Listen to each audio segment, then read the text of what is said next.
Well, yesterday we went with the various compositions of the blood. Today we will discuss about the heart, anatomical structure that is present externally as well as internally.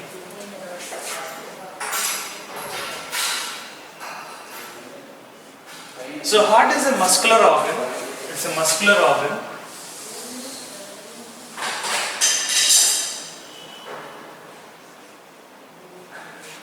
Measuring around 12 centimeters in length and 6 to 7 centimeters in width.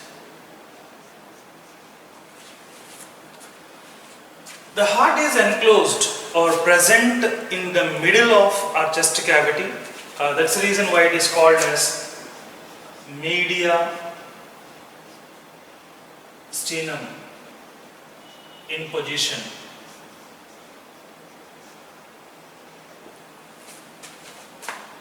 Usually the heart is protected by the chest cavity along with the lungs.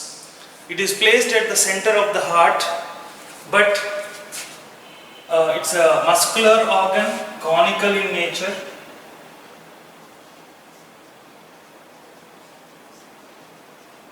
Conical in nature. The broadest end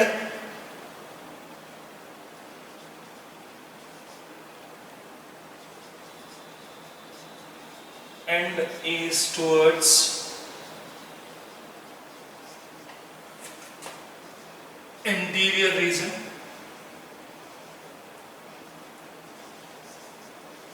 whereas the apex is towards posterior region. Posterior. Usually the heart, the broadest end is tilted towards the right side.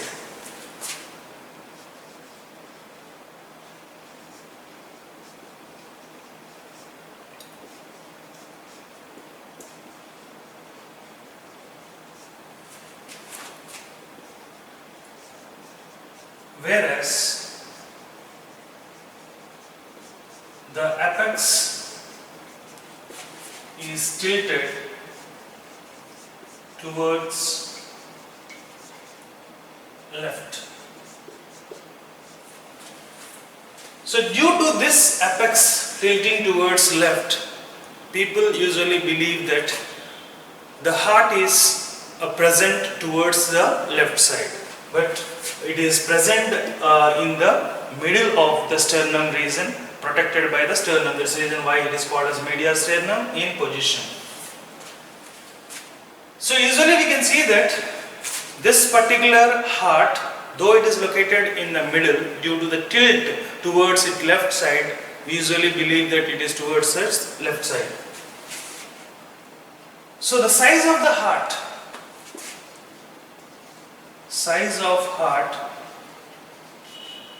is around the human fist. That means the heart size is around the size of the human fist, which measures around 12 centimeters and 6 to 7 centimeters in width. So the heart is protected externally by a double layer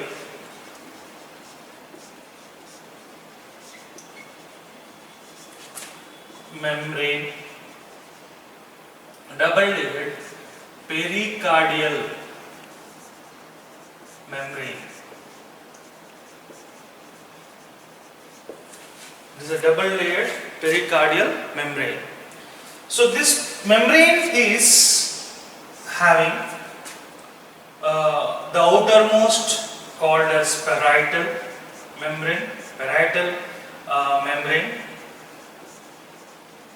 whereas the inner one is called as visceral membrane.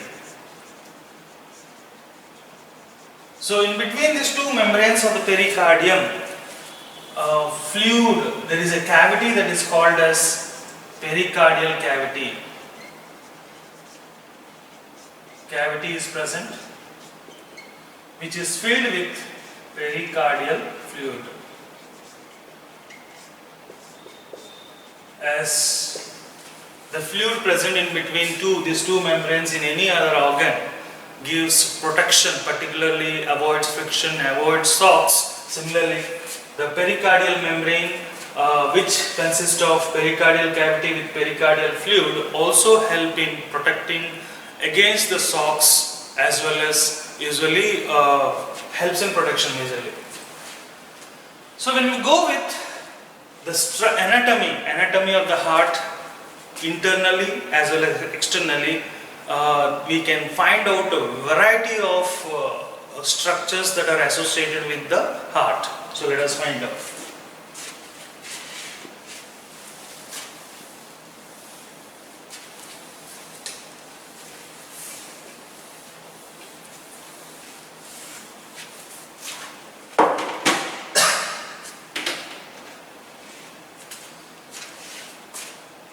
External morphology.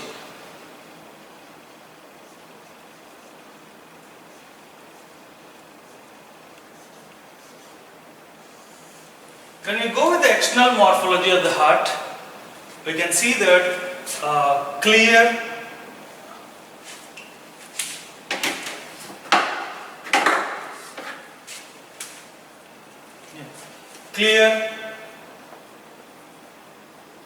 demarcation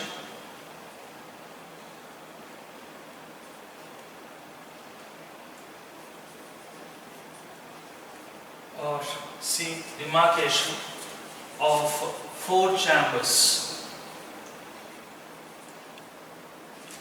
You can see have a clear four chambers. Upper chambers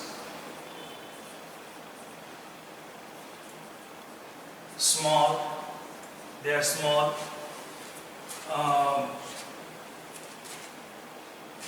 Whereas lower chambers are larger compared to the upper chambers. So the upper chambers are usually called as atria, or auricles, whereas the lower chambers are called, which are larger, are called as ventricles.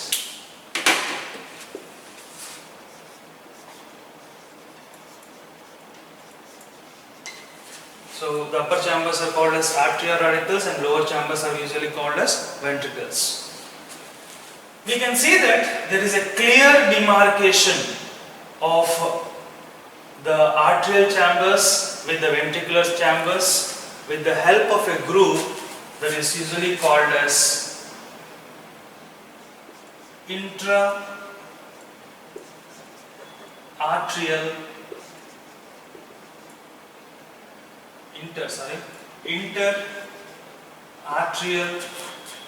ventricular groove. Interarterial ventricular groove. So in this groove divides the arterial chambers with the ventricular chambers, and within this groove we can see that blood vessels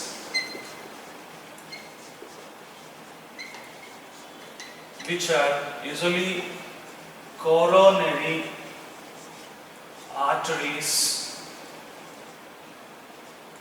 and veins. So these coronary arteries and veins supply blood to the heart muscles. Okay.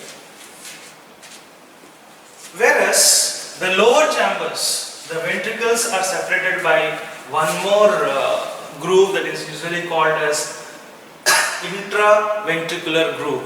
Okay. So when we go with internal morphology,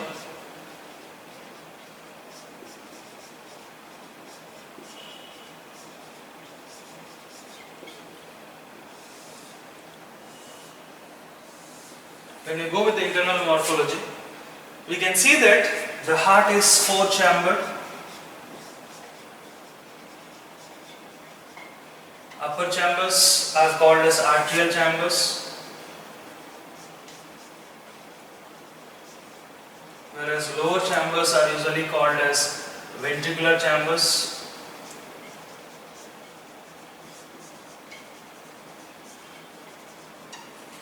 Okay, so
well, when you go with the diagram of the heart, we can see internally that the heart is sectionally covered by a two-layered membrane that is called as pericardium.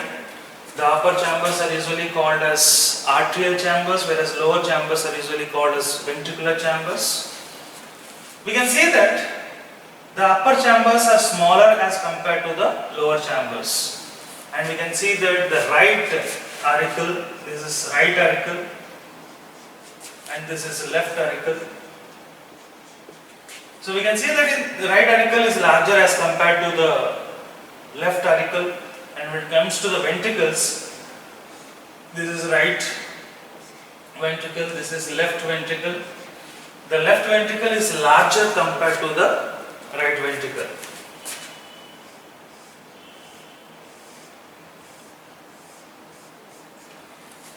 Further, in the auricles, we can see that on the right side, extreme right side of the right atrium, there is a tissue that is called as nodal tissue. And this nodal tissue is usually called as SAN, sino-auricular node. There is an opening from the caval veins in the center or middle above to this center, that is called as opening of caval veins, which are protected by valves, which are having valves. Opening of caval veins which are protected by valves. So these valves along with this valves that are present in the caval veins, one more opening takes place in this particular right atrium. It is from coronary veins.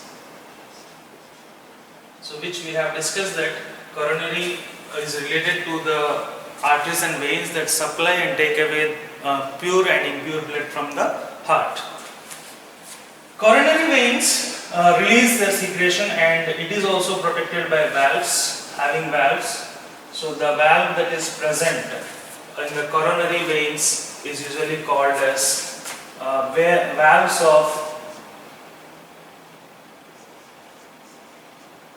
Tavascus.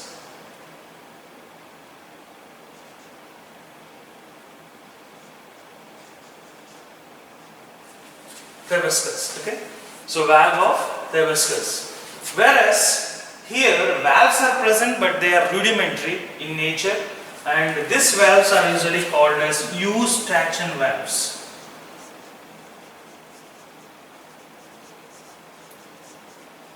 Which are rudimentary in nature. So make it clear. So opening of caval veins. There is caval veins are superior cavals and inferior cavals. Have valves. They have valves called as Eustachian valves, which are rudimentary in nature, whereas the coronary veins have valves that is called the valves of Tavascus. Okay. So along with this part, there is one more nodal tissue that is called as AVN. That is called as auriculoventricular node. So this nodal tissue are specialized in nature because they usually create an excitability within the heart from the month of its formation. That means after conception, the zygote or the fetal membrane starts beating hard from the first 1 month. Okay, so from this 1 month, the heart continues to beat and it ends during its death. So the nodal tissue, which is usually called as SAN, has an ability to get auto-excitable, and this excitation, this action potential that is created by the nodal tissue that is called as SAN is passed to the AVN, auriculoventricular node, and from auriculoventricular node arises muscular bundles which pass throughout the ventricular wall. So this bundle of muscular tissue is usually called as initially AV bundles, and later on it is called as bundle of His. Along with the fibers that originates from this and get connected to the walls of the ventricles, where it form like fibers connecting the cells of the ventricular valves that is called as Purkinje fibers.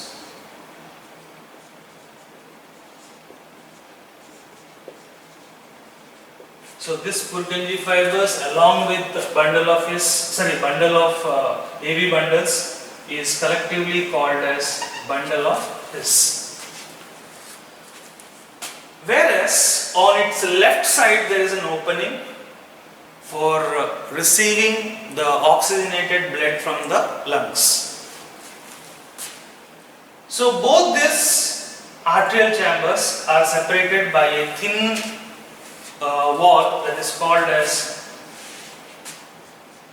intra-arterial septum. Intra-arterial septum. So this intra-arterial septum, on its lower end, we can find a depression. This is usually called as oval fossilis. Oval fossilis. A depression is seen, but this depression in the embryonic stage have a connection from the right auricle to left auricle, and that opening in its embryo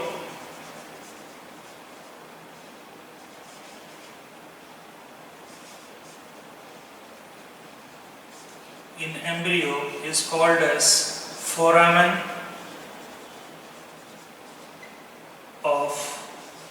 foramen ovule. Foramen ovule, which is opening in its embryo stage, but this get closed up in its adult form and looks like a depression that is called, here it is called as oval fossilis. The walls of the arterial chambers are separated with the ventricles by walls that is called as intra-auriculoventricular septums. Intra-auriculoventricular septums.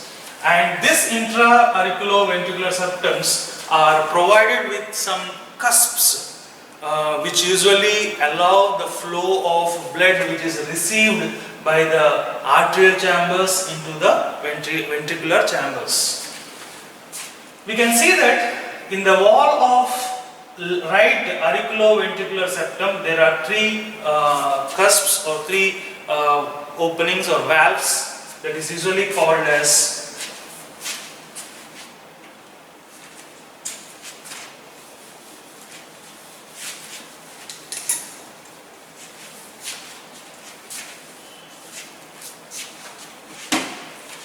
this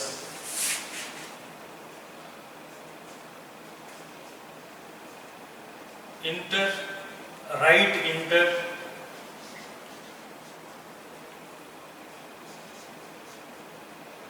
arterioventricular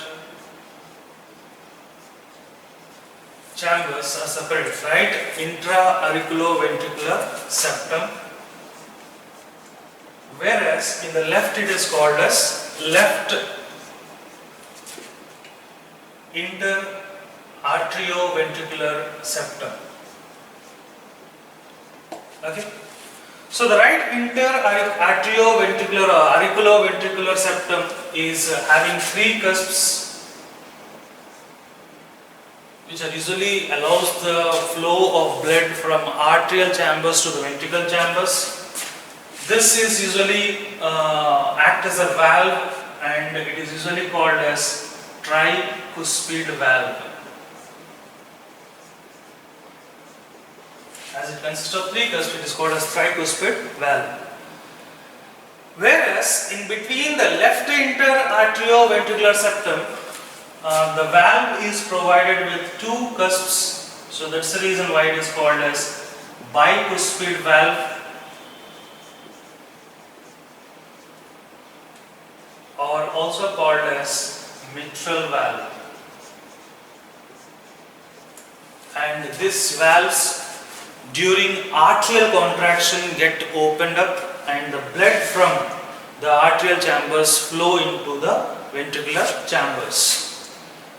So when we go with the second group of chambers that are present lower to these arterial chambers which are called as ventricles.